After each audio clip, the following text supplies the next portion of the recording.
I never thought I'd see such naked greed in my own daughter's eyes.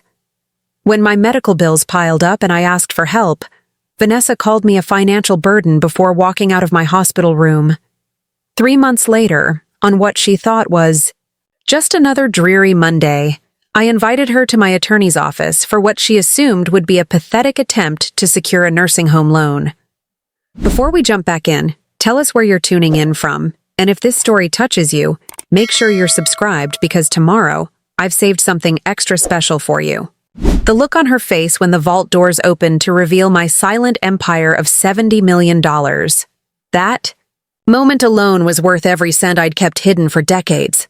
The rain pelted against the window of room 307 at Westlake Memorial Hospital, the drumming sound almost drowning out the steady beep of my heart monitor. I'd been here for 11 days, ever since my heart decided to remind me that at 68, I wasn't as invincible as I sometimes felt. The doctors called it a moderate cardiac event, a gentler way of saying I'd had a heart attack while tending to my garden on a perfectly ordinary Tuesday afternoon. Mrs. Sullivan, your daughter is here. The young nurse, Kira, according to her name badge, smiled as she held the door open. I straightened up against the pillows, wincing slightly at the pull of the IV in my arm, and tried to look less frail than I felt. Appearances mattered today. This conversation had been a long time coming. Vanessa strode in wearing her signature charcoal pantsuit and blood-red heels that announced her arrival with sharp clicks against the linoleum floor. At 42, my daughter had cultivated a carefully crafted image of success. The polished corporate attorney who never had a hair out of place, never showed weakness. She'd pulled her sleek, dark hair into a tight bun that accentuated her sharp cheekbones, creating an impression of severity that hadn't always been there. Mother. She leaned down to brush her lips against my cheek, the scent of her expensive perfume momentarily overwhelming the antiseptic hospital smell. You're looking better. Any word on when they're discharging you? No. How are you feeling? No genuine concern. Just straight to logistics. Hello to you too, Vanessa, I said, keeping my voice light. The doctors want to run another round of tests tomorrow. Maybe the day after if all goes well. She nodded, pulling out her phone to make a note. I'll have my assistant adjust my schedule for Thursday then. I can swing by around 3 to take you home. Actually, I said carefully, that's part of what I wanted to discuss with you. I gestured to the plastic chair beside my bed. Would you mind sitting for a moment? Something in my tone must have alerted her. A slight frown creased her forehead as she lowered herself into the chair, crossing her legs at the ankle. Is something wrong? Did they find something else? I shook my head. No, nothing like that. But I've been talking with Dr. Mehta about my recovery and I paused, gathering my courage. I'm going to need some help, Vanessa, both physically and financially. Her posture stiffened immediately. What kind of help? I reached for the folder on my bedside table, wincing again as the movement pulled at my IV. The insurance only covers part of this hospitalization. There's a substantial remaining balance, plus I'll need at-home care for at least a few weeks, some specialized equipment, and quite a few new medications. I handed her the folder. It's all outlined in there. Vanessa opened the folder with hesitant fingers, as if it might contain something contagious. Her eyes widened as she scanned the first page. $34,000? That can't be right. I'm afraid it is. That's after insurance. But what about your savings? Your pension? I sighed, looking out at the rain-streaked window. You know I had to use most of my savings when the basement flooded last year. The pension covers my monthly expenses, but not something like this. What? About the house? Can't you take out a second mortgage? Already did that for the new roof 3 years ago. I turned back to face her. Vanessa, I wouldn't ask if I had any other option. I was hoping you might be able to help with at least part of the hospital bill. I can try to work out a payment. Plan for the rest. For a moment, she just stared at me, her expression unreadable. Then she closed the folder with a decisive snap. Let me get this straight. You're asking me to just hand over tens of thousands of dollars? Just like that? Not all at once, I said quickly. I know that's a lot of money. Maybe we could work out an arrangement. An arrangement? She let out a harsh laugh. Mother, do you have any idea what my life costs? The mortgage on my condo, private school for Emma, the alimony I still have to pay Paul even though he's perfectly capable of working. I don't have spare cash just sitting around. I watched her face carefully, noting the flush of anger rising on her cheeks. You mentioned last Christmas that your firm made you partner. I thought perhaps, yes, I'm partner now, which means even more expenses. The right clothes, the right car, the right address. It all matters in my world. She stood up abruptly, pacing to the window. God, this is so typical. You've never understood what it takes to succeed. I felt a familiar heaviness settle in my chest that had nothing to do with my heart condition. This reaction wasn't unexpected, but experiencing it still hurt. Vanessa, I'm not asking you to bankrupt yourself, just to help your mother through a difficult time. She turned back to me, her expression hardening into something I barely recognized. And what about all the times I needed help? When I was drowning in student loans? When Paul walked out and left me with a 3-year-old and a mortgage? Where was your financial assistance then? I gave what I could, I said quietly. I watched Emma every weekend so you could work. I helped with her school supplies, her clothes. Babysitting and buying some notebooks isn't the same as $34,000. She was almost shouting now. Please lower your voice, I said, glancing toward the door. This isn't the place for... No, Mother, you need to hear this. She stepped closer to the bed, her voice dropping to a bitter hiss. I have worked for everything I have. Every single thing. I clawed my way out of the middle-class mediocrity you and Dad were so comfortable with. I made something of myself despite having parents who never understood ambition. Each word landed like a physical blow. I kept my expression neutral with effort, years of practice helping me maintain composure. Is that really how you see your upbringing? As mediocre? What else would you call it? Dad worked at the same company for 40 years without ever moving up. You taught elementary school and did little craft projects on the side. You never pushed for more, never took risks. We took plenty of risks, I countered.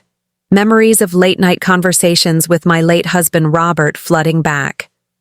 The careful calculations, the quiet investments, the plans we'd made. Just not the kind you would recognize, Vanessa scoffed. Whatever helps you sleep at night. The point is, I can't bail you out of this. It's not my responsibility. I looked at her, really looked at her, and saw not just the successful attorney, but the little girl who used to bring me dandelion bouquets, the teenager who cried when she didn't make law review, the young mother who rocked her colicky daughter through endless nights. Somewhere along the way, she had become someone else entirely. I'm not asking you to bail me out, I said, keeping my voice steady. I'm asking my daughter to help me in a time of need. That's what family does. Family? She laughed, but the sound held no warmth. Is that what we are? Because it feels like I'm just your retirement plan. She picked up her designer handbag from the floor. I have a meeting in 30 minutes. I need to go. Vanessa, please. We can figure this out together. She paused at the door, her back to me. I'll see if I can move some things around to pick you up on Thursday, but I can't help with the bills. You're going to have to figure that out yourself.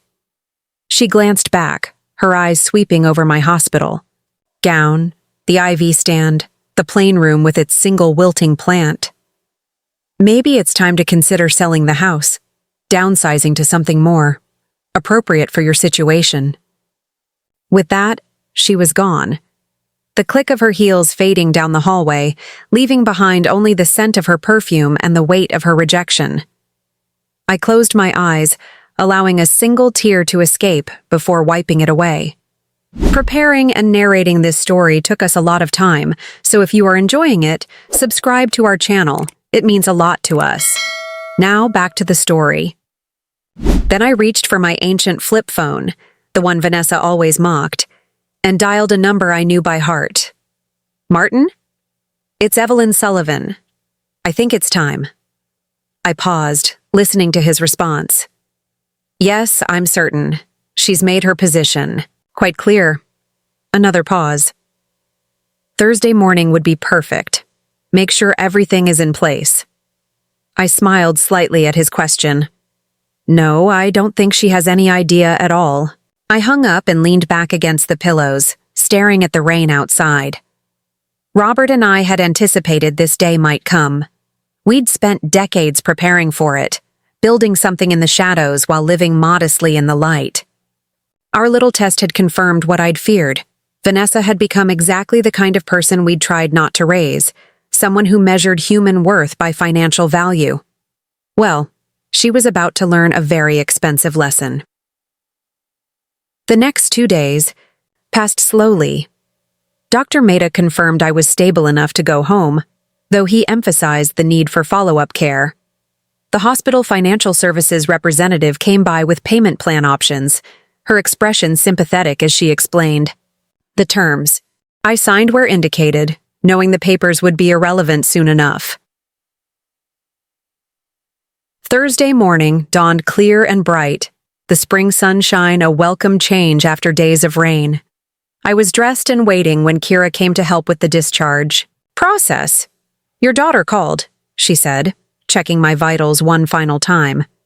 She's stuck in traffic, but should be here within the hour. Actually, I said, there's been a change of plans. My attorney is coming to get me instead. Kira looked surprised. Oh, would you like me to call your daughter and let her know? No need, I replied, smiling serenely. She'll find out soon enough. At precisely 10:30, Martin Edwards walked into my hospital room. At 73, he still carried himself with the dignified bearing of the naval officer he'd once been, his silver hair neatly trimmed, his navy suit immaculate. He'd been Robert's closest friend since college and our family attorney for over 40 years. Evelyn, he said warmly, taking my hand in both of his. You gave us quite a scare. Nothing. Keeps me down for long, Martin, you know that. He chuckled, helping me into the wheelchair that hospital policy required for discharge. Indeed I do. Everything is arranged as you requested. Thomas is waiting with the car. As Martin wheeled me through the hospital corridors toward the exit, my phone buzzed with an incoming text. Vanessa, stuck in deposition. Can't make it until 5. Can you get a taxi home? I didn't bother responding. Outside, instead of the practical Toyota I'd driven for the past decade, a sleek black Lincoln Continental awaited us, with Thomas, Martin's assistant, holding the rear door open. A few of the hospital staff did double takes, as Martin helped me from the wheelchair into the luxury vehicle. Not exactly keeping a low profile, are we? I commented as I settled into the buttery leather seat. Martin's eyes twinkled as he sat beside me. After 68 years of modesty, I think you're entitled to a little flash, Evelyn. As Thomas pulled away from the curb, I gazed back at Westlake Memorial Hospital, the place where my carefully constructed facade had finally served its purpose. Phase 1 of our plan was complete. Vanessa had shown her true colors, just as I'd feared she might. Did you call Vanessa's office as I asked? I inquired once we were on the highway. Martin nodded. Her assistant confirmed she's free at 2 o'clock. The message was delivered that her presence is required at my office regarding an urgent matter concerning your medical care and financial situation. And she agreed to come? With some reluctance, according to the assistant. But yes, she'll be there. I smiled, watching the familiar streets of Burlington give way to the more affluent neighborhoods of Oak Ridge, where Martin's law firm occupied the top floor of one of the city's few high-rises. She thinks she's coming to discuss nursing home options or perhaps a reverse mortgage on the house. She's in for quite a surprise, Martin remarked dryly. She certainly is. I gazed out at the passing scenery, at the upscale shops and restaurants Vanessa frequented, but I had always avoided. You know, Martin, Robert and I never wanted to raise a child who valued money above all else. We worked so hard to teach her that character matters more than possessions. You can't blame yourself, Evelyn. You and Robert were exemplary parents. Were we? I sighed. Sometimes I wonder if our plan was misguided from the start. If we'd been more transparent, then she never would have shown her true colors. Martin finished for me. Remember what Robert always said? Money doesn't change people. It reveals them. I nodded, my throat tight with emotion. My beloved Robert, gone 5 years now. How I wished he could be here for this moment we'd planned together for so long. I just hope it's not too late, I murmured. Not just for Vanessa, but for Emma too.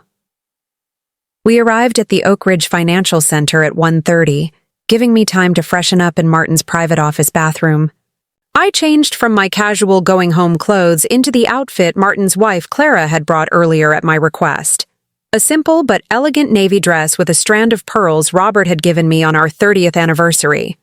As I emerged, Martin looked up from his desk and smiled. "You look formidable, Evelyn."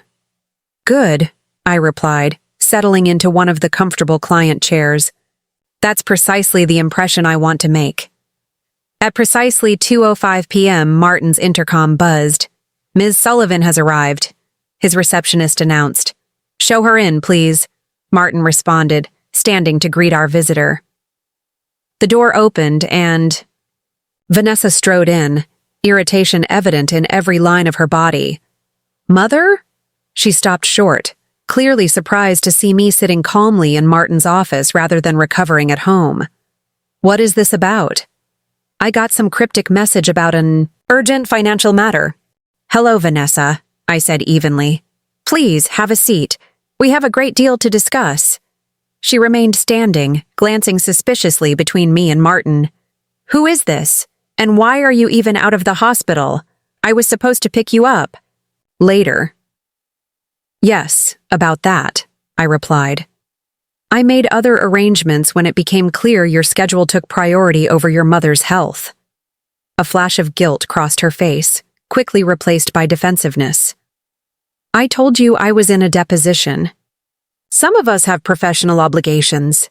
"Indeed." I gestured again to the empty chair. "This is Martin Edwards, our family attorney. And yes, this meeting is about financial matters, specifically about inheritance." That got her attention. She sat down slowly, setting her leather portfolio on her lap like a shield. "Inheritance? Mother, is there something you're not telling me about your condition?" "My heart is fine," I assured her. "But recent events have prompted me to make some decisions about my estate." I looked to Martin and nodded slightly. "Ms. Sullivan," Martin began formally, "your mother has asked me to explain certain arrangements that were put in place many years ago by her and your late father." Vanessa's posture stiffened. "What arrangements?" Martin opened a thick file on his desk. "To put it simply, the modest lifestyle your parents maintained throughout their lives was a conscious choice, not a financial necessity." Vanessa's brow furrowed. "What are you talking about?" I leaned forward slightly. "Vanessa, when you were in my hospital room, you spoke rather dismissively about the middle-class mediocrity your father and I were comfortable with. You mentioned that Dad worked at the same company for 40 years without ever moving up. So..." Her tone was defensive. "So," I continued, "what you didn't know, what almost no one knew, was that by the time your father had been at Westlake Manufacturing for 10 years, he owned 15% of the company through a series of private investments." For the first time, I saw Vanessa's composure truly slip. Her mouth opened slightly, but no words came out. Martin picked up the narrative. "Robert Sullivan maintained his position as senior engineer not because he lacked ambition. but because it gave him insider knowledge that proved invaluable for his investment decisions. Meanwhile, your mother's little craft projects, as you called them, became the seed funding for what eventually grew into Sullivan Heritage Designs. Sullivan Heritage? Vanessa repeated faintly. The home goods company? I nodded. Currently valued at approximately $28 million. I sold my controlling interest 3 years ago but maintained a significant share of stock. Vanessa's face had gone pale. But the house, your car, you've always lived so simply, I suggested. That was by design, Vanessa. Your father, and I believed that wealth should be a private matter, that it should be earned, stewarded responsibly, and eventually passed on with purpose. I paused, letting the words sink in. We also believed that character is revealed in how people treat those they believe can offer them nothing in return. The implications of this statement hung in the air between us. Vanessa's eyes widened as understanding dawned. The hospital, she whispered. The medical bills. That was a test. Yes, I acknowledged quietly. And I'm sorry to say, my dear, that you failed it quite spectacularly. Vanessa's perfectly manicured nails dug into the leather portfolio on her lap, her knuckles whitening. A test? Her voice trembled slightly. You put me through that, made me believe you were desperate, just to see what I would do? Yes. I saw no reason to soften the truth now. Your father and I began planning this decades ago, when we noticed certain concerning tendencies in you. Martin discreetly stood. I'll give you both some privacy. Evelyn, shall I have Clara bring in some tea? I nodded gratefully. That would be lovely. Once the door closed behind him, Vanessa leaned forward, her voice, a harsh whisper. Concerning tendencies? What is that supposed to mean? I met her gaze steadily. Do you remember your 16th birthday? She blinked, clearly thrown by the apparent change of subject. What does that have to do with anything? Humor me. She sighed, impatience edging her voice. Fine. Dad bought me that used Honda Civic. I was devastated. All my friends got new cars. And what did you do? A flush crept up her neck. I may have overreacted. You slammed the door to your room so hard it cracked the frame, then refused to speak to us for 3 days, I corrected quietly. You called your father a cheap failure within his hearing. I was 16, she protested. Teenagers say stupid things? Yes, they do. But that wasn't an isolated incident, was it? I settled back in my chair. When you graduated law school, we gave you a check for $5,000. You seemed almost offended. Because my classmates' parents were buying them condos and new cars, she countered. I had student loans to pay off, which we had offered to cover completely when you started school, I reminded her. You insisted on taking them out yourself. Because, and I quote, I don't need your charity. I wanted independence. Did you? Or did you assume we didn't have more to give? I studied her face, searching for some glimmer of self-awareness. Vanessa, from the time you were very young, you seemed to resent what you perceived as our financial limitations. You were embarrassed by our modest home, our practical cars, my career as a teacher. That's not... Let me finish, please. I held up a hand. At first, we thought maybe you were just materialistic, which would have been disappointing but not unusual for a child growing up in a consumer culture. But as you grew older, we noticed something more troubling. You didn't just want things. You seemed to measure human worth by financial status. A soft knock at the door interrupted us. Clara Edwards entered with a tea tray, her kind face brightening, when she saw me. Evelyn. So wonderful to see you up and about. She set the tray on the side table and gave me a gentle hug before turning to Vanessa with a polite smile. You must be Vanessa. Martin has told me so much about you. Has he? Vanessa's tone was flat, her social mask firmly back in place. Clara seemed unfazed by the chilly reception. "I'll leave you to your conversation. Evelyn, chamomile with honey, just as you like it." "Thank you, Clara. You're a treasure." After she left, I poured tea for both of us, though Vanessa made no move to take her cup. "As I was saying," I continued, "your father and I became concerned about the values you were developing. When you married Paul, you seemed more interested in his family's country club membership than his character." "That's unfair," Vanessa protested. "I loved Paul." "Perhaps you did in your way. But when his family's business collapsed and their fortune evaporated, your marriage didn't survive the sudden shift in status." Her eyes flashed with anger. "He changed after that. Became depressed, unmotivated. That's why we divorced." "Is that what you tell yourself?" I sipped my tea calmly. "Your father and I saw how you treated Paul once he could no longer provide the lifestyle you wanted. It broke our hearts." "So what?" she snapped, composure cracking. "You've been secretly judging me my entire life, hoarding your millions while watching me struggle with bills and childcare and career pressure. What kind of sick game is that?" "Not a game," I said firmly. "A principle. Robert and I believed that wealth without character corrupts. We wanted to ensure that whoever inherited our fortune would use it with integrity and compassion." "So you lied to me." Her voice was cold. "For my entire life." "We didn't lie. We simply didn't volunteer information about our financial situation. We lived according to our values, modestly, responsibly, generously with causes we believed in. While I was killing myself working 80-hour weeks to afford private school for Emma." Her control finally shattered. "Do you have any idea what I've sacrificed? The stress I've been under? All while you were sitting on a fortune that could have made our lives so much easier?" I set down my teacup with a soft clink.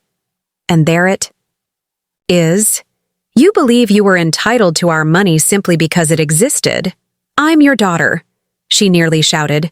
"Yes, my daughter who, when believing I had nothing to offer her, decided I wasn't worth helping at my most vulnerable moment." The words landed like a physical blow. Vanessa fell silent, her breath coming in short, sharp bursts. "Perhaps," I continued more gently, "if you had shown even a hint of compassion, if you had offered to help in any way you could, even if it wasn't the full amount, things might be different now." She swallowed hard. "So that's it? I failed? Your little test, so I get nothing?" I didn't say that. I rose carefully from my chair and walked to the window overlooking the city. "Martin will explain the details, but the short version is this. Your father and I established a trust. You are still the primary beneficiary, but under certain conditions." "What conditions?" Her voice was wary. I turned back to face her. "First, I think you should understand the full scope of what we're discussing." I pressed the intercom button on Martin's desk. "We're ready now." A moment later, Martin returned with a thick binder and a security officer from the building. "Ms. Sullivan, if you would follow us, please." Vanessa looked bewildered but stood, following us out of the office and down a private elevator to the basement level. The security officer used a key card to access a restricted area, leading us to a set of heavy doors marked Private Vault Services. "What is this place?" Vanessa asked, looking around at the marble floors and subdued lighting. "Oak Ridge Financial houses a private secure facility for certain high-value clients," Martin explained, as the guard unlocked the double doors. Inside was a reception area staffed by a single attendant who nodded in recognition when we entered. "Mr. Edwards, Mrs. Sullivan, the conference room is ready for you."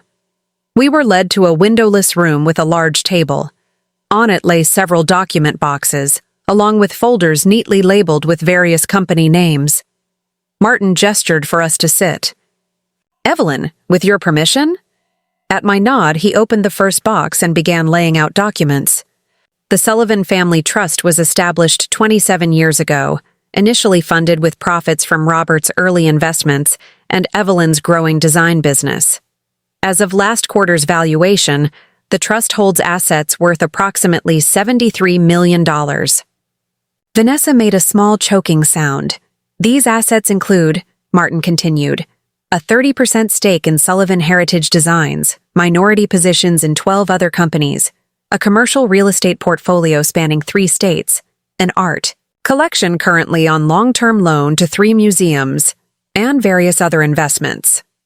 He opened a folder containing photographs. There's also the property portfolio, the villa in Tuscany, the apartment in Manhattan, the mountain cabin in Colorado, and the beach house in Sanibel Island. Vanessa stared at the photographs, her expression stunned. I don't understand. We never went to any of these places. We always vacationed at that same lakeside cabin in Michigan. By choice, I said quietly. Those properties were investments, not for our personal use. We preferred the simplicity of the lake cabin. Martin continued methodically through the assets, laying out the empire Robert and I had built so carefully over decades. With each revelation, I watched Vanessa's face cycle through shock, disbelief, and finally, a dawning anger. All this time, she said when Martin finally finished, all these years of struggling, of feeling like I had to claw my way up from nothing, and you were secretly rich as Midas. She laughed bitterly. Was anything about my childhood real? Or was it all some elaborate character test? Your childhood was very real, I assured her. We loved you deeply, wanted the best for you. We simply believed the best didn't mean the most expensive. So what happens now? She demanded. You dangle this fortune in front of me, then snatch it away because I didn't pass your righteousness exam? Martin cleared his throat. Perhaps I should explain the terms of the trust. He opened yet another folder. Upon Evelyn's passing, which we all hope is many years from now, the trust will be distributed according to specific guidelines. The primary condition is this: no beneficiary may receive their full inheritance until they have demonstrated, over a period of at least 1 year, a consistent commitment to charitable work and financial responsibility. Defined how? Vanessa asked sharply. Regular volunteer hours with an approved organization, documented financial contributions proportional to income, participation in the trust's grant-making decisions, and completion of a financial stewardship course, Martin read. Additionally, any beneficiary with children must establish an education trust for those children before accessing their own funds. Vanessa turned to me, her expression incredulous. You're blackmailing me into becoming a charity case. Not at all, I replied calmly. I'm offering you an opportunity to develop the character that wealth requires. You can, of course, decline. And get nothing. Not nothing. You would still receive a modest stipend. But the bulk of the inheritance would go to Emma directly when she turns 25, after she completes the same requirements. The color drained from Vanessa's face. You'd cut me out in favor of my 12-year-old daughter? I would ensure that Emma has the guidance and structure to handle wealth responsibly, I corrected. Something I'm no longer confident you can provide. Vanessa stood abruptly, pacing the small room. This is insane. You can't just... I could contest this. Take it to court. Martin shook his head. The trust documentation is quite sound, Ms. Sullivan. Your parents consulted with several top estate attorneys in creating it. Any court challenge would be both expensive and unlikely to succeed. She stopped pacing and braced her hands on the table, leaning toward me. Why now? If you've been planning this for decades, why reveal it today? I met her gaze steadily. Because my heart attack made me realize time is precious, Vanessa. I had hoped to never need this test. Hoped that you would have grown into the kind of person who would help her mother without expectation of reward. When that proved not to be the case, I decided there was no reason to continue the charade. The charade, she repeated hollowly. My entire understanding of my family has been a charade. No, I said firmly. Your understanding of what matters has been distorted. This, I gestured to the wealth laid out before us. None of this is what gave your father and me a good life. It was love, purpose, integrity, values we tried to instill in you, apparently without success. Vanessa sank back into her chair, her anger seemingly giving way to exhaustion. So that's it? I'm just supposed to accept your judgment and jump through whatever hoops you've set up if I want my birthright? It was never your birthright, I said gently. It was always a responsibility we weren't sure you were ready for. She looked away, blinking rapidly. For a moment, I thought I glimpsed something beneath her hardened exterior, perhaps hurt, perhaps genuine regret. Then her professional mask slipped back into place. I need time to think about this, she said stiffly. To consult with my own attorney. Of course, Martin agreed. Take whatever time you need. All the relevant documentation is here for your review. As she gathered her things, Vanessa paused, her hand hovering over a photograph of the Tuscany villa. Did Dad know? When he was sick at the end, did he know I would fail this test? The question caught me off guard with its vulnerability. He hoped you wouldn't, I answered honestly. He believed in you until the very end. Something flashed across her face, pain, perhaps even shame, before she squared her shoulders and headed for the door. I'll be in touch. After she left, Martin sat beside me, concern etched on his kind face. Are you all right, Evelyn? That couldn't have been easy. I sighed, suddenly feeling every one of my 68 years. No, it wasn't, but it was necessary. Do you think she'll come around? I gazed at the door through which my daughter had departed. I don't know, Martin. The woman I saw in that hospital room was a stranger to me, but somewhere inside her is still the little girl who used to bring me dandelions and tell me I was the best mommy in the world. I smiled sadly. I have to believe that girl isn't completely gone. Martin patted my hand. Robert would be proud of you, you know. Standing your ground like this. Would he? I wondered aloud. Or would he think I'd been too harsh?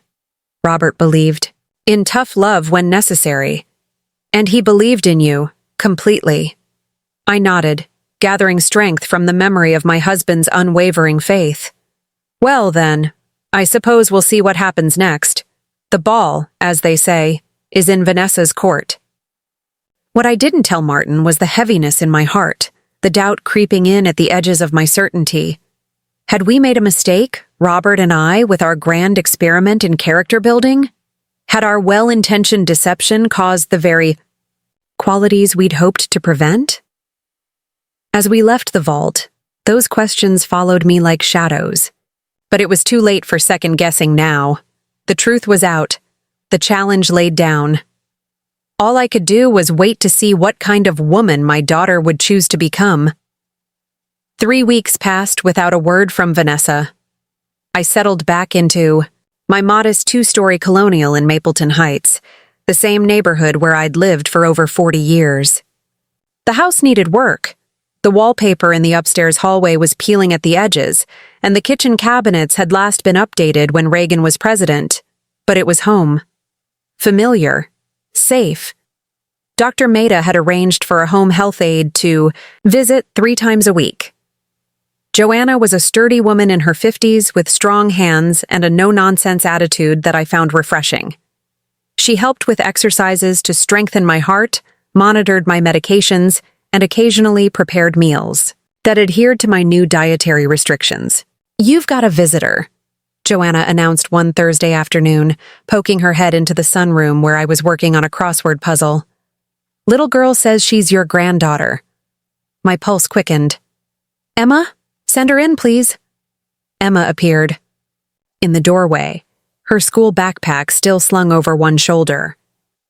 At 12, she was all gangly limbs and uncertain posture, caught in that awkward transition between childhood and adolescence. Her dark hair was pulled back in a messy ponytail, her eyes, so like her mother's, darting nervously around the room. Hi, Grandma, she said, hovering near the entrance as if unsure of her welcome. "Emma, what a wonderful surprise." I set aside my puzzle and patted the wicker chair beside me. "Come sit. How did you get here?" She dropped her backpack and crossed the room, perching on the edge of the chair. "Mom's driver brought me. He's waiting outside." I raised an eyebrow. "Does your mother know you're here?" Emma shook her head, a flicker of defiance crossing her face. "She thinks I'm at debate club, but I needed to see you." "Oh?" I tried to keep my tone light, though concern stirred within me. "What's so urgent that it requires subterfuge?" "Mom's acting weird." Emma leaned forward, lowering her voice as if sharing a secret. "Like, really weird? She's been locked in her home office for days, making calls, barely sleeping. When I ask what's going on, she just says, 'adult business,' and changes the subject." I sighed inwardly. Vanessa was likely consulting with attorneys, financial advisors, perhaps even private investigators, trying to find a loophole in our carefully constructed trust. "I'm sure your mother is just busy." "With work," I offered. Emma gave me a look that was remarkably adult in its skepticism. "No, this is different. And it started right after she went to see you at the lawyer's office." She tilted her head, studying me with uncomfortably perceptive eyes. "Something happened, didn't it? Something big." I hesitated, caught between honesty and discretion. Emma was only 12, too young to be burdened with the complexities of adult finances and family tensions. Yet she was clearly intelligent enough to sense that something significant had shifted. "Your mother and I had a difficult conversation," I said carefully, "about money and family responsibilities." "You mean about your medical bills? Mom told me you asked her for help and she couldn't afford it." Emma's directness was startling. "But that doesn't make sense. Mom has tons of money. She just bought a new Audi last month."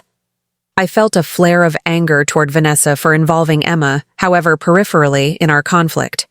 "It's more complicated than that, dear." "Is it true you're secretly super rich?" Emma blurted out. I nearly dropped my glass of water. "What makes you say that?" Emma shrugged, picking at a loose thread on her uniform skirt. "I heard Mom on the phone with someone named Harrison. She said something about $70 million and ridiculous moral conditions and bypassing the primary beneficiary." She glanced up, her expression troubled. "She sounded really angry, Grandma."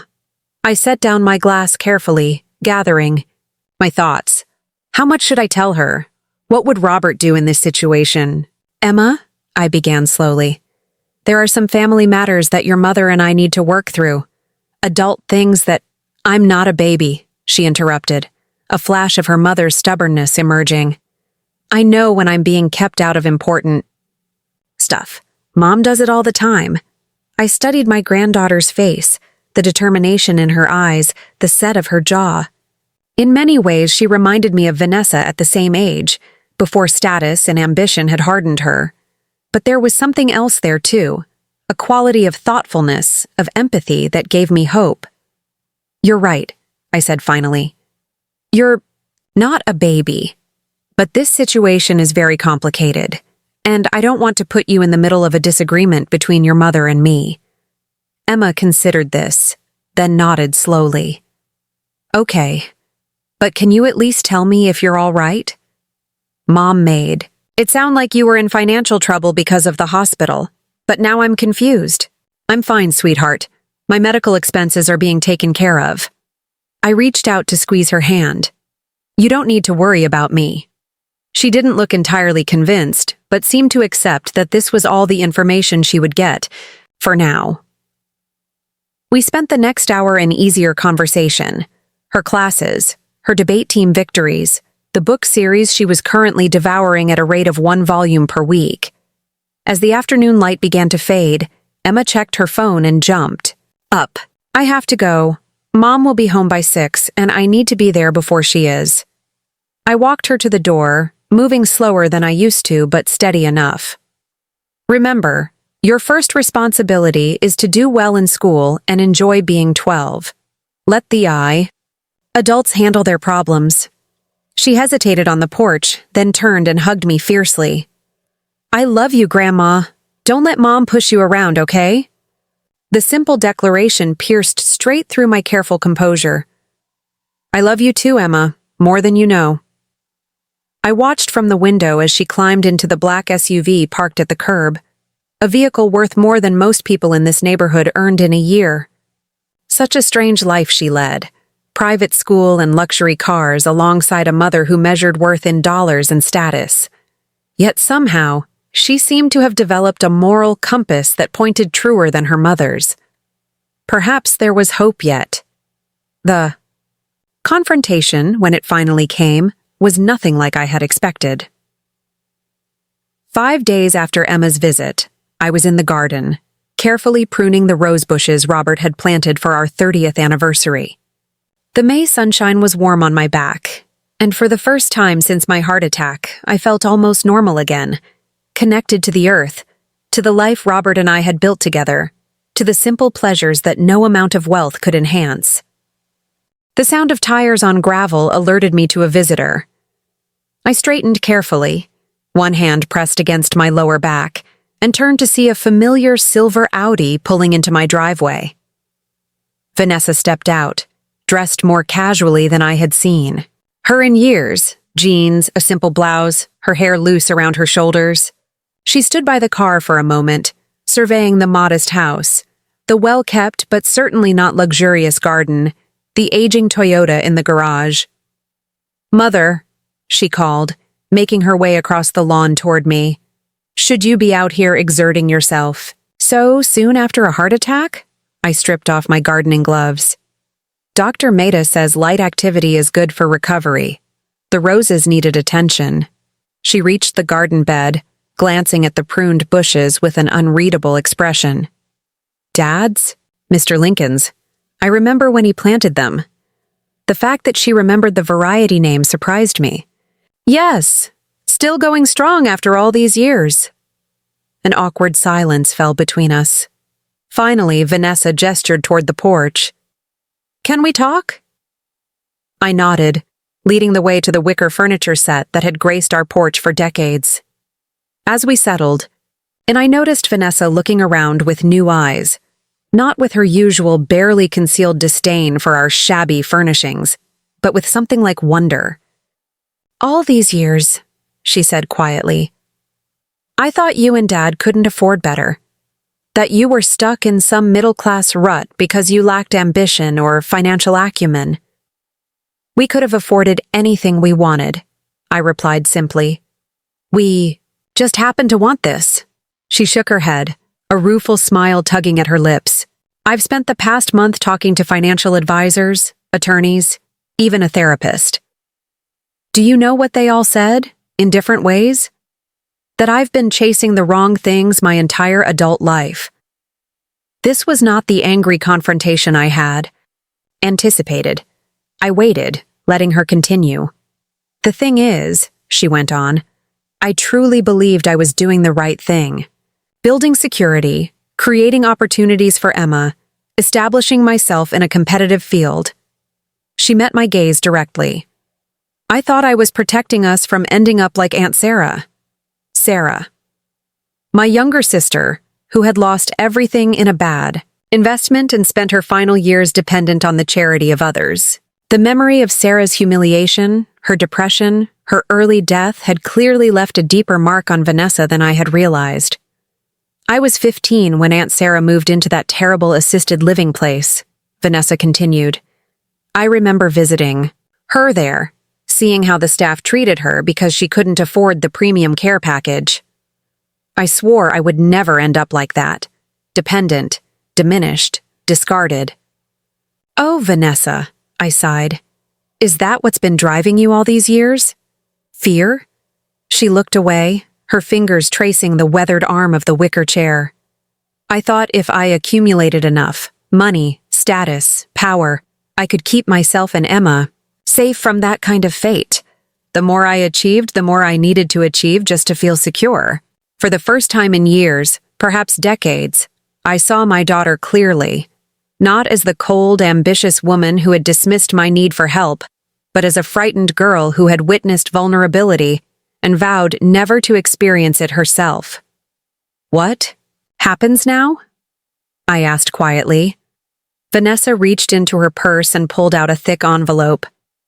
"I've been doing a lot of thinking about Dad, about you, about the kind of example I've been setting for Emma."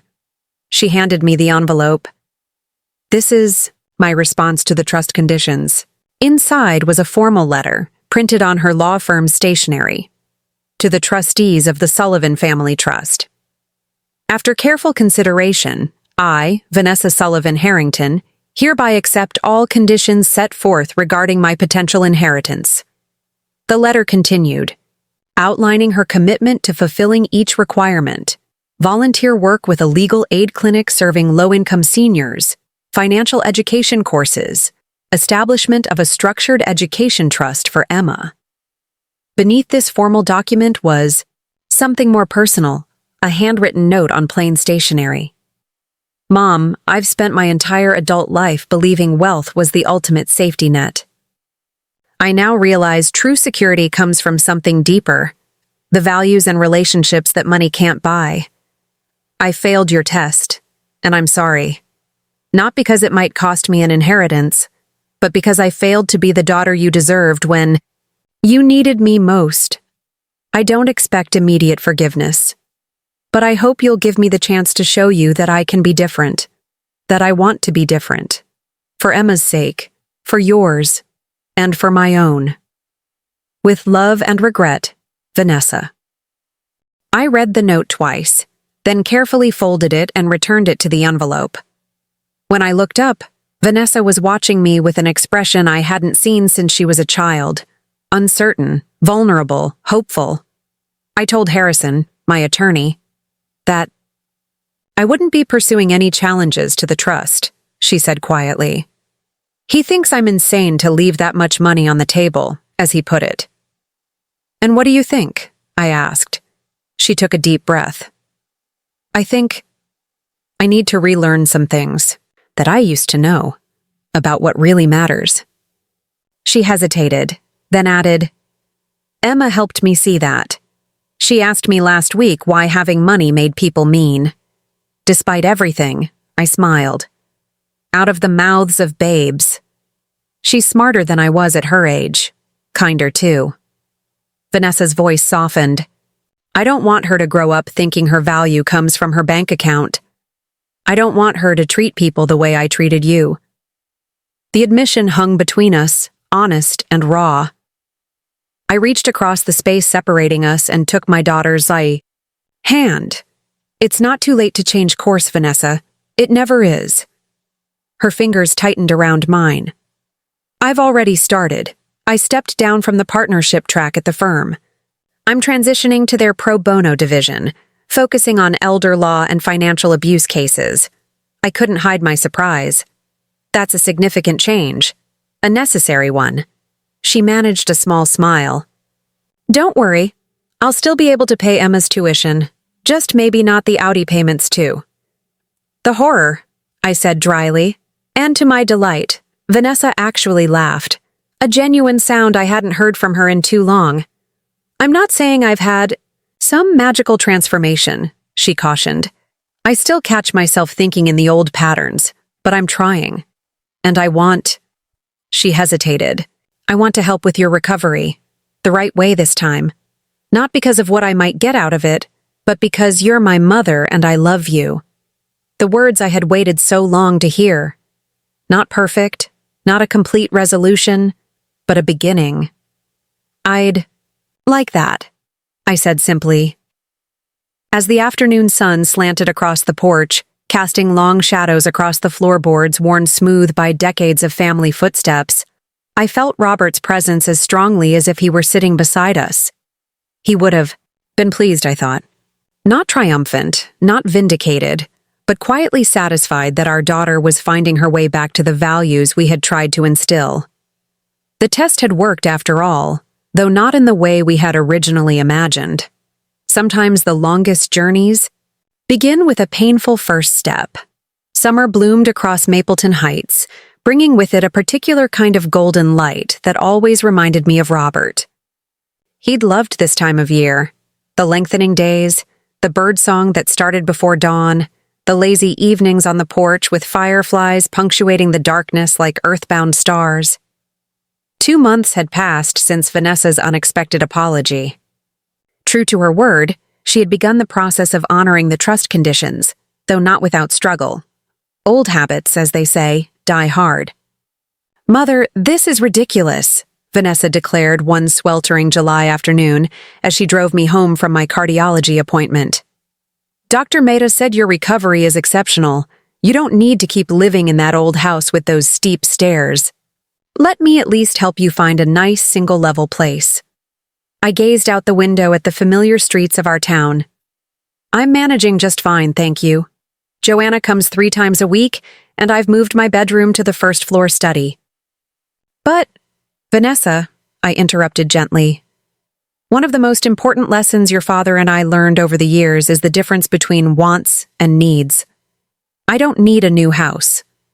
What I need is to be surrounded by memories and familiar routines while I recover." She fell silent, her hands tight on the steering wheel. I noticed she'd traded in her sleek Audi for a more practical Volvo. Still luxury, but less ostentatious. A small step, perhaps, but a notable one. "Fine," she conceded finally. "But will you at least let me hire someone to update that ancient bathroom? Walk-in showers exist for a reason, and they're much safer for someone in your condition." I smiled faintly. "My condition? I'm recovering from a heart attack, not turning into glass." "Mother, a bathroom update would be acceptable," I allowed, recognizing the genuine concern beneath her brusque manner. Vanessa nodded, satisfied with this small victory. As we pulled into my driveway, she hesitated before turning off the engine. "There's something else we need to discuss." The seriousness in her tone caught my attention. "Oh?" "It's about the Westlake manufacturing shares." She turned to face me. "I've been working with the legal aid clinic, helping seniors who've been victims of financial exploitation. Last week, a client came in, a former employee of Westlake from Dad's era." My pulse quickened slightly. "Who?" "Henry Drummond. He worked in the engineering department for almost 30 years. The name was vaguely familiar. I think I remember him from company picnics. Tall man, always wore bow ties." "That's him." Vanessa nodded. "He's 83 now, living on Social Security and a pension that's barely keeping up with inflation. He came to us because his grandson convinced him to take out a reverse mortgage that turned out to be predatory." "That's terrible," I said. Sincerely. "But what does this have to do with Westlake shares?" Vanessa hesitated, choosing her words carefully.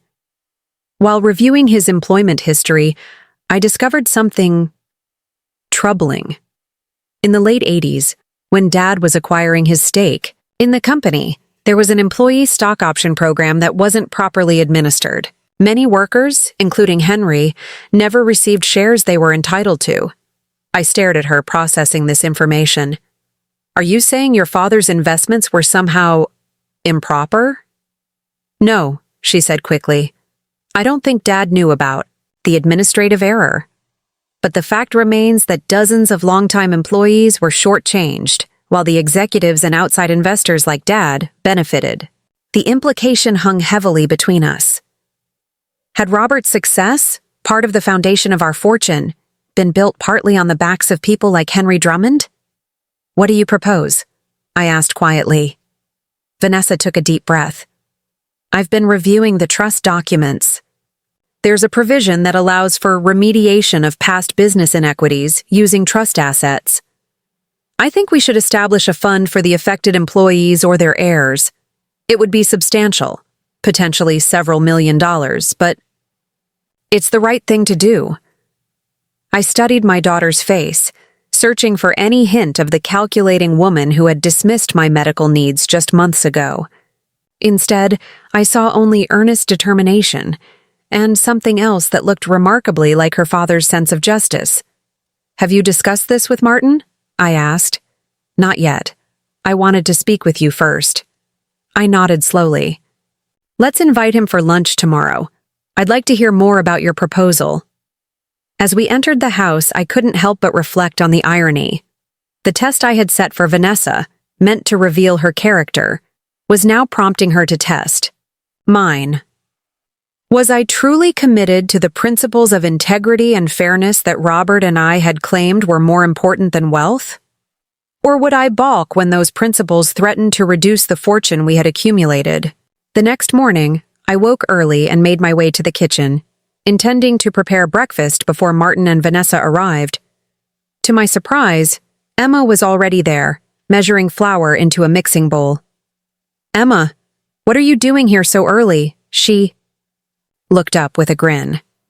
"Mom dropped me off on her way to meet with Mr. Drummond. I told her I wanted to make you breakfast. Real food, not that cardboard toast Joanna makes you eat."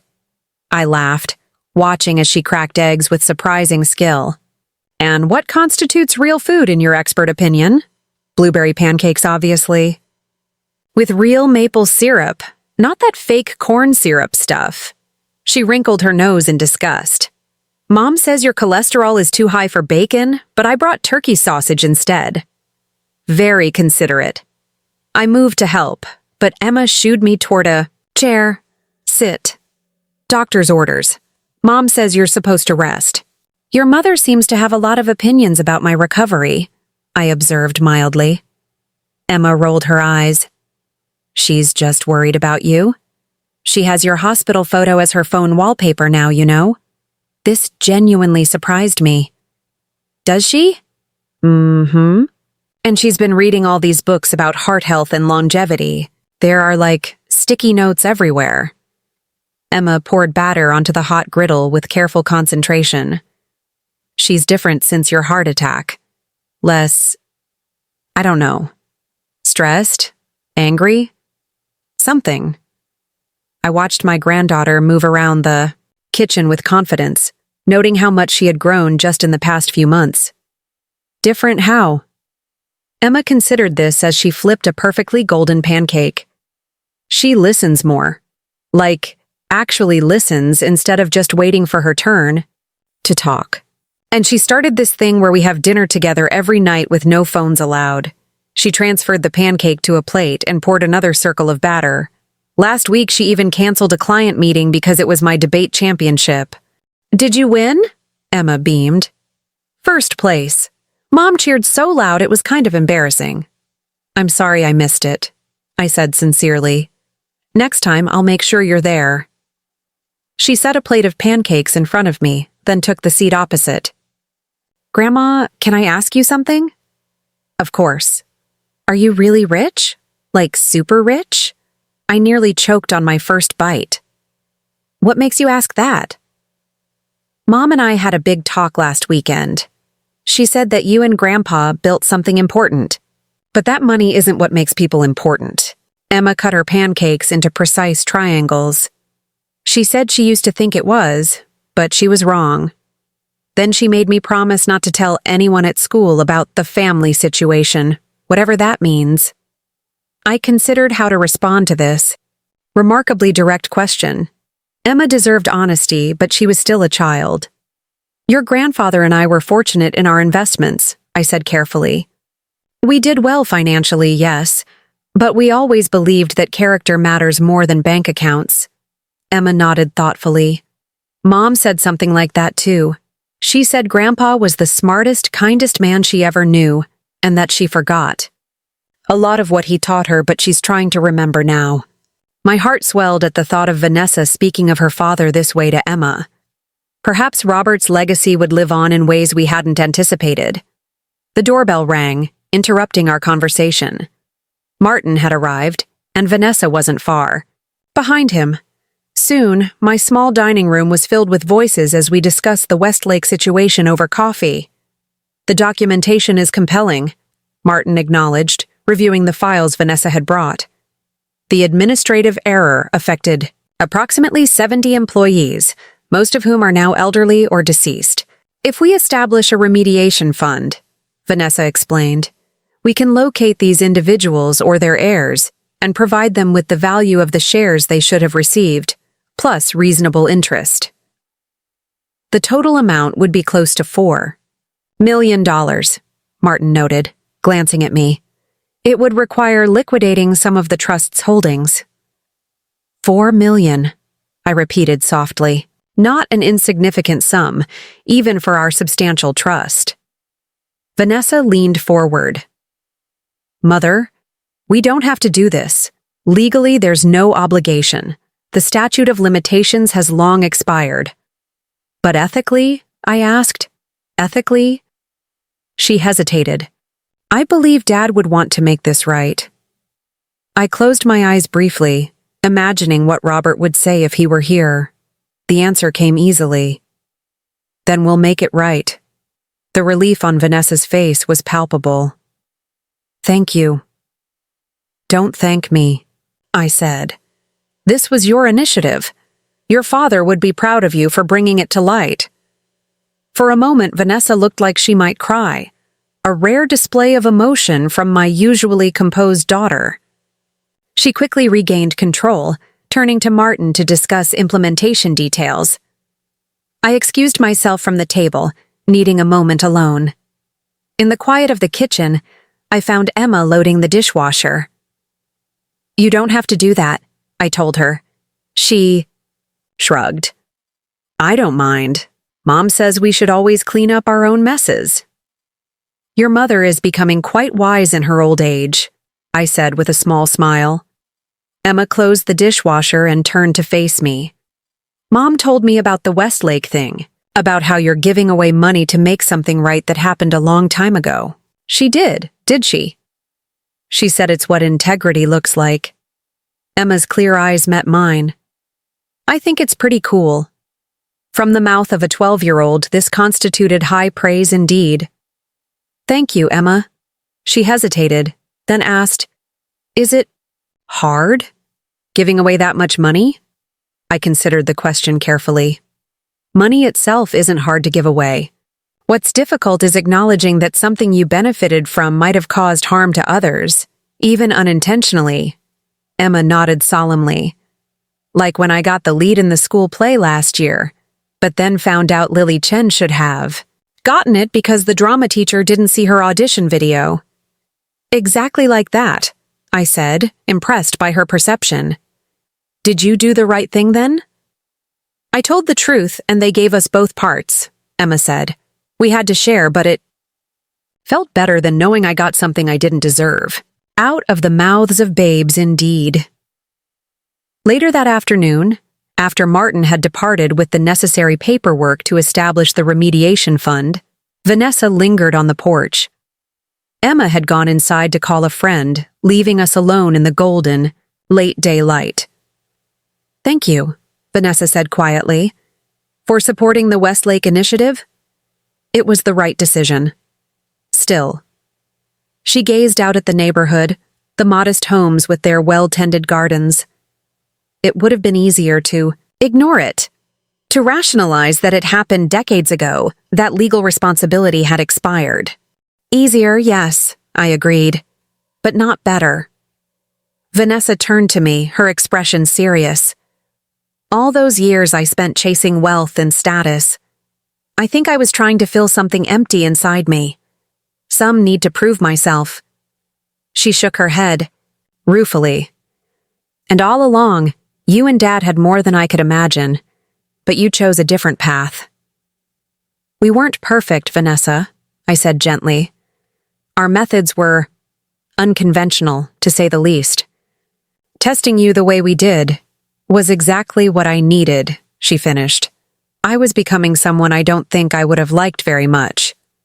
A comfortable silence fell between us, the first in longer than I could remember. Mom, Vanessa said finally, using the more informal address she'd avoided for years. I've been thinking about the beach house in Sanibel. What about it? You've never even seen it, have you? This property you've owned for decades? I shook my head.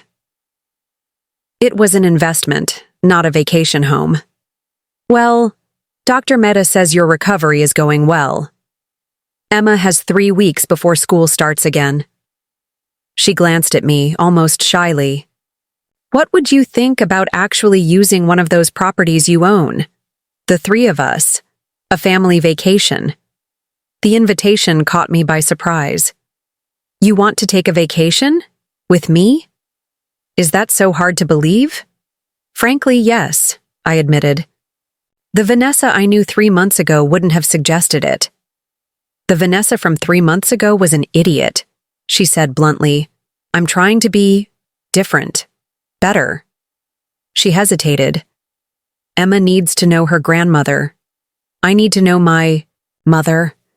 Really know you, not just the version I constructed in my head.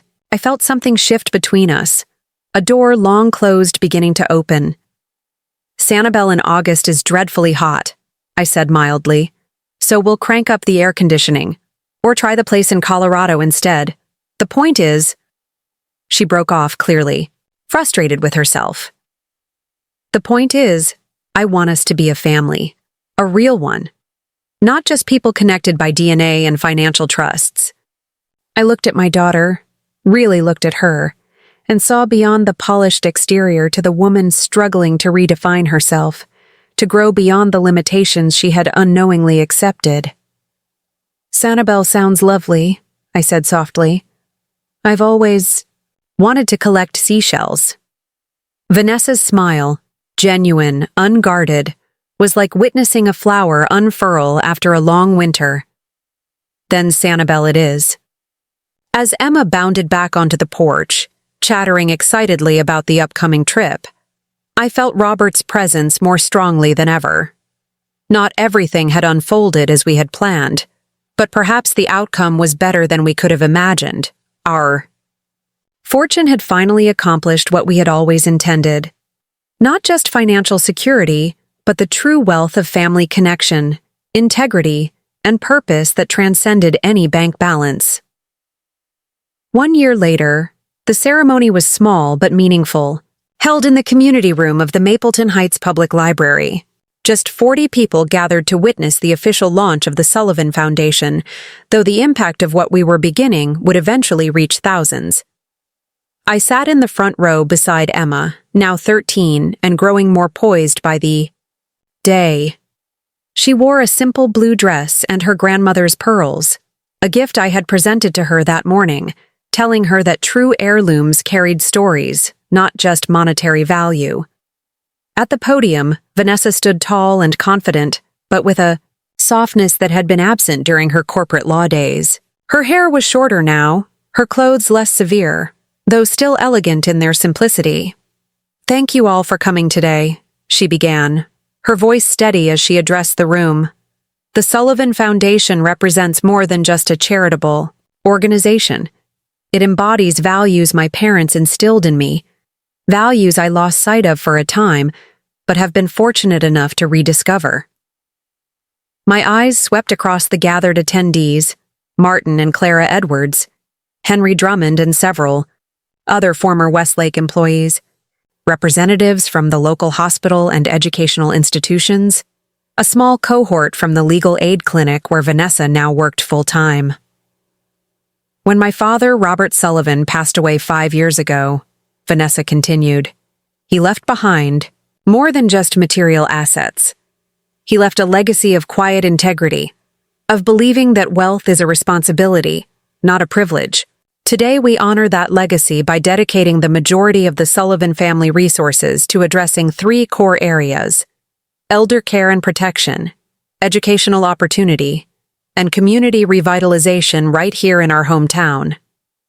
I felt a deep sense of satisfaction as I watched my daughter speak so eloquently about principles that had once seemed foreign to her. The past year had brought changes none of us could have predicted. The Westlake Remediation Fund had been just the beginning. After establishing it, Vanessa had discovered a genuine passion for restorative justice in business contexts. She'd left corporate law entirely, focusing instead on helping older Americans navigate financial challenges and advocating for reforms to protect vulnerable seniors. More surprising still was her decision, after months of careful consideration, to simplify her own life dramatically. She'd sold her luxury condo and purchased a modest craftsman bungalow just 4 blocks from my house. Emma had switched from her exclusive private academy to the public magnet school for gifted students, where she was thriving not just academically, but socially as well. The Foundation's first initiative, Vanessa explained to the audience, is the Sullivan Medical Advocacy Program, which will provide navigators to help seniors understand and manage healthcare costs, insurance claims, and financial assistance options. My heart swelled with pride. This program had been Vanessa's idea, born directly from her shameful memory of walking away from my hospital room. What had begun as her greatest moral failure had transformed into a mission to ensure no elderly person would face medical financial crises alone. None of this would be possible, Vanessa concluded, her voice softening as she met my gaze, without the wisdom and patience of my mother, Evelyn Sullivan. Mom, would you please join me? I rose slowly. My heart was stronger now, but I still moved with the deliberate care of a woman in her 8th decade, and made my way to the podium. As Vanessa embraced me, the audience applauded warmly. The Sullivan Foundation is pleased to announce its founding endowment of $50 million, I stated clearly into the microphone, to be deployed over the next decade in service to our community. Afterward, as guests mingled over refreshments, Henry Drummond approached me, leaning slightly on his cane. Mrs. Sullivan, he said, extending his hand. I worked with Robert for nearly 30 years, though I doubt he would have remembered me. On the contrary, Mr. Drummond, I replied, shaking his hand warmly. Robert spoke highly of your engineering innovations. The moisture-resistant sealing method you developed saved the company millions. Surprise flickered across his weathered face. He knew about that? Robert made it his business to know who was truly responsible for Westlake's successes, even when others took the credit. I smiled gently. It troubled him greatly when executive management began sidelining the contributions of career employees like yourself. Henry's eyes grew distant. Those were different times. We just did our jobs, didn't make waves, which is precisely why the remediation fund was so important, I noted. Excellence and contribution should be recognized, even belatedly. He studied me thoughtfully. You know, when your daughter first contacted me about the fund, I was skeptical. Thought it might be some kind of scam or publicity stunt. He gestured toward where Vanessa was deep in conversation with a community college president. But she's the real deal, isn't she? Just like her father. She found her way back to what matters, I agreed. Sometimes the longest journeys lead us home. As the event wound down, Emma appeared at my side, slipping her hand into mine. Grandma, can we still have our Thursday dinner tonight? Mom said we should ask if you're too tired after all this. Our Thursday dinners had become a cherished tradition. Sometimes at my house, sometimes at Vanessa's, occasionally at the modest local restaurants that had once been beneath my daughter's notice, but now formed the backdrop of our reconnected family life. I wouldn't miss it for the world, I assured her. Though perhaps we should order in rather than cook. Already taken care of, Vanessa said, joining us. Mr. Chen is preparing our usual order as we speak. She glanced at her watch. We should be able to pick it up on our way home. Home. Such a simple word, yet so profound in its implications. Not just a place, but a feeling, a belonging. Later that evening, seated around my dining room table with containers of excellent Chinese food spread before us, I watched Vanessa and Emma laughing together over some school anecdote. The easy affection between them, the lack of tension that had once characterized. Their relationship felt like a small miracle. I have something to show you both, I said when there was a natural lull in the conversation. I retrieved a carved wooden box from the sideboard, Robert's handiwork, one of his many quiet talents. I found this while going through some old papers last week. Inside was a letter, the paper yellowed with age, the ink slightly faded. Robert wrote this the year we were married, when we were just starting out. I thought you might like to hear his words. I unfolded the letter carefully and began to read. My dearest Evelyn, as we begin our life together, I want to set down some thoughts about the future we might build. Today, we have little in the way of material wealth. Our apartment is small, our furniture second-hand, our savings modest. But I believe true prosperity isn't measured in dollars and cents. If we are fortunate in our endeavors, we may someday acquire significant financial resources. Should that come to pass, I hope we will remember these early days of simple happiness. I hope we will use whatever wealth we accumulate to create security without ostentation, opportunity without entitlement, legacy without burden. Most of all, I hope we will teach our children that character is the only true currency that matters, that integrity, compassion, and purpose will sustain them long after material possessions have lost their luster. Whatever the future holds, my love, let us measure our success not by what we possess, but by what we give back to the world that has blessed us so abundantly. All my love. Robert. I folded the letter and looked up to find Vanessa wiping tears from her eyes. He wrote that. When you were young? She asked softly. Before everything? I nodded. Your father knew who he was from the very beginning. It took me longer to understand his vision, but eventually I embraced it completely. And I nearly destroyed it, Vanessa said quietly. No, I corrected her firmly. You lost your way for a time, but you found it again. That's not destruction, that's growth. Emma, who had been uncharacteristically quiet, finally spoke. So Grandpa knew all along that you guys would be rich someday? Not. Knew, I explained, hoped, and prepared for the possibility. But more importantly, he wanted to ensure that wealth would serve our values, not define them. Is that why you guys lived in a regular house and drove old cars even though you could afford mansions and Ferraris? Emma asked. I smiled at her direct phrasing. Precisely. We found that beyond a certain point of comfort and security, additional luxury didn't bring additional happiness. So we chose to live simply and direct our resources toward more meaningful purposes. Like the foundation, Vanessa added, and like ensuring that when our time comes to leave this world, we'll be remembered not for what we owned, but for what we stood for. I reached out, taking both their hands in mine.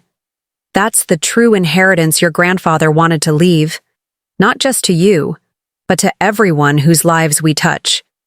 As dusk settled outside the windows of the home where so much of our family story had unfolded, I felt a profound sense of completion. The test I had set for Vanessa had yielded results far beyond what Robert and I had ever imagined.